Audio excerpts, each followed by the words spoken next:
Eh ben voilà, c'est encore le condensateur de la CBS ColecoVision qui déconne.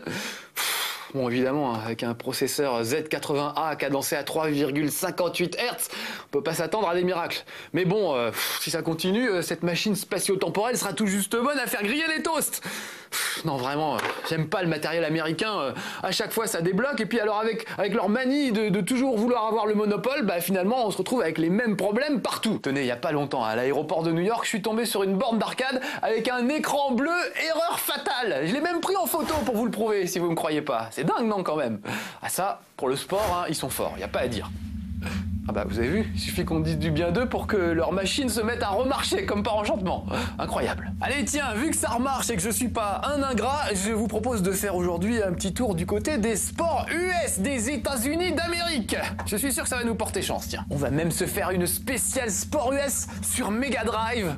On va commencer tout doux, hein, avec du basket, ça va, tout le monde connaît, Michael Jordan, Larry Bird, du velours. Ensuite on ira vers du plus pointu avec NHLPA 93.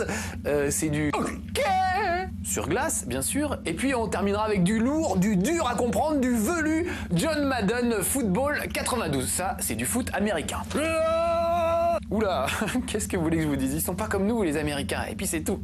Bon allez, c'est pas grave, le convecteur spatio-temporel est OK. Le bazar fonctionne, alors c'est parti, retour en 1992. Écoutez et regardez-moi ça si c'est pas mignon. Eh oui, hein, même si Electronic Arts s'occupait déjà de sport en 1992, on est quand même loin de la voix sévèrement burnée de Andrew Anthony que nous connaissons aujourd'hui et qui ouvre tous les jeux Electronic Arts par un EA Sports, it's in the game.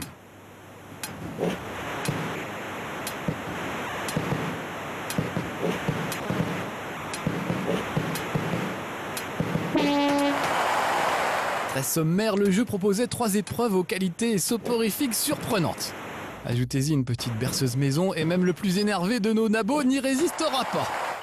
Fais dodo, Nicolas, mon père, fais dodo, on en a plein le dos. Sur l'épreuve des 3 points, il fallait marquer le plus de paniers en 1 minute.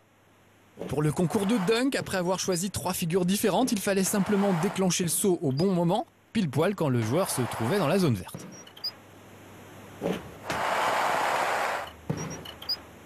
Tout ça passait ensuite sous la moulinette des juges au râtelier éclatant. Pas de doute, hein, avec des dents pareilles, ce sont des Américains. Et le 1 contre 1 venait enfin clore les débats. Avant de débuter le match, les joueurs devaient fixer une limite de temps ou de points.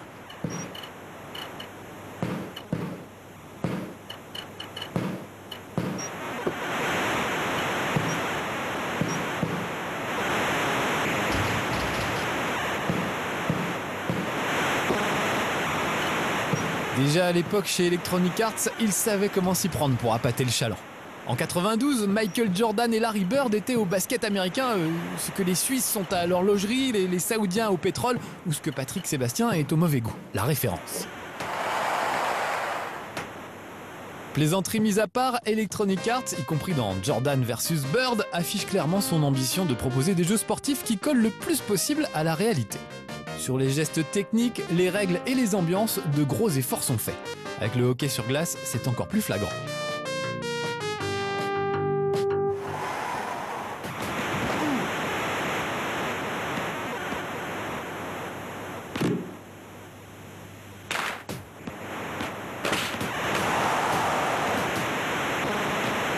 Alors qu'Electronic Arts Hockey avait déjà fort impressionné 1 an plus tôt, avec NHLPA Hockey 93, Electronic Arts enfonce le clou. Le jeu possède les licences officielles et les patineurs portent les vrais noms et les vrais maillots. Il a gardé sa réalisation exceptionnelle, que ce soit dans le sens de la glisse, le niveau des différentes équipes ou l'ambiance surchauffée des matchs. L'environnement sonore est une petite merveille. Les développeurs se sont tellement lâchés qu'il n'était pas rare de voir une mare de sang après une baston ou de faire éclater la vitre de protection du terrain suite à un palet tiré à pleine puissance.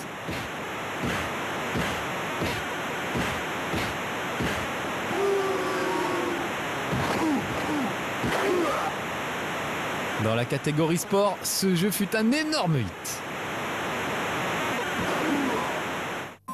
Nous terminerons ce tour des sports US par le plus obscur chez nous, mais le plus populaire chez eux, le football américain.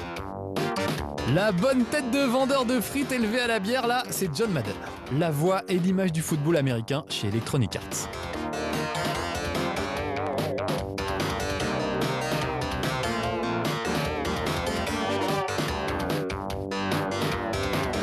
Débutée en 1985, la série des John Madden Football en est déjà à son 4e épisode en cette belle année 1991.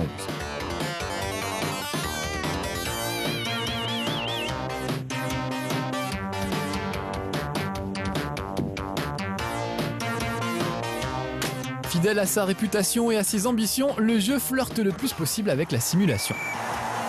Par rapport à ses prédécesseurs, la liste des nouveautés est impressionnante. L'instant replay, l'apparition d'un mode coopération en multijoueur à 2, l'amélioration des bruitages ainsi que la prise en compte des changements météo. On a enfin pu dire pendant les matchs « Que voulez-vous ma brave dame, il n'y a plus de saison !» Et c'est pas John Madden qui nous aurait contredit.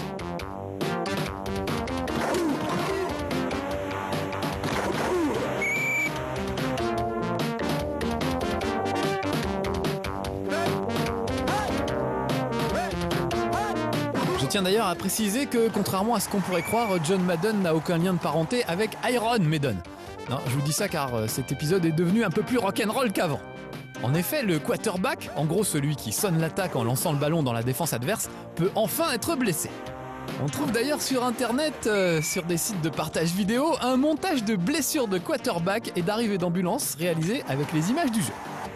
C'est assez hilarant et c'est facile comme tout à trouver, alors je vous le recommande chaudement. Comme vous avez pu le voir entre Electronic Arts et le sport, c'est une véritable histoire d'amour.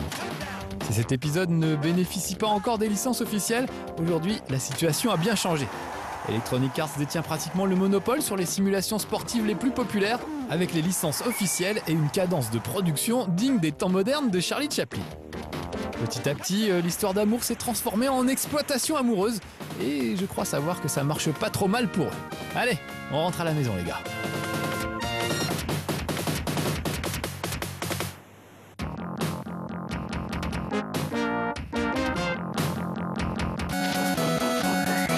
Ah ça, aujourd'hui, Electronic Arts, difficile de les confondre avec une épicerie de quartier. À part les tarifs, peut-être. En tout cas, on sent bien à travers leur jeu que les Américains adorent le sport, à tel point que la première branche créée spécialement par Electronic Arts était entièrement dédiée au sport. Ça s'appelait EA Sports et ça a été créé en 1993. Ensuite, ils ont carrément créé une branche spécialement dédiée au sport extrême, baptisée EA Sports.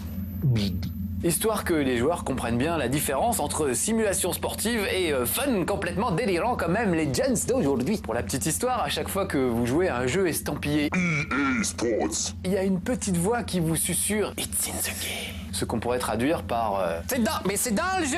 J'ai jamais bien compris ce que ça voulait dire jusqu'à ce que j'apprenne que le vrai slogan à l'origine c'était If it's in the game, it's in the game. Ce qu'on peut traduire par si c'est dans le jeu, sous-entendu dans le vrai jeu, dans le vrai sport, c'est aussi dans le jeu, sous-entendu celui que vous venez de raquer 60 € pour votre console de salon. C'était quand même plus clair comme ça, mais bon, qu'est-ce que vous voulez, avec le temps c'est devenu It's in the game. Tout court, peut-être qu'ils ont voulu faire des économies d'encre, allez savoir. Ils sont balèzes ces Américains, y a pas à dire. Enfin s'il y a un truc où ils sont pas balèzes quand même, c'est le football, parce que là, vous voyez, même avec tous leurs dollars, là, leur FIFA, là, il arrive pas à la cheville de Winning Eleven, fait par les Japonais, le fameux PES. Comme quoi, réussir un bon jeu de sport, c'est pas uniquement une question d'argent et de moyens, et ça, c'est une morale qui me plaît beaucoup. Allez, allez faire du sport, du vrai, ça vous fera du bien. Oh.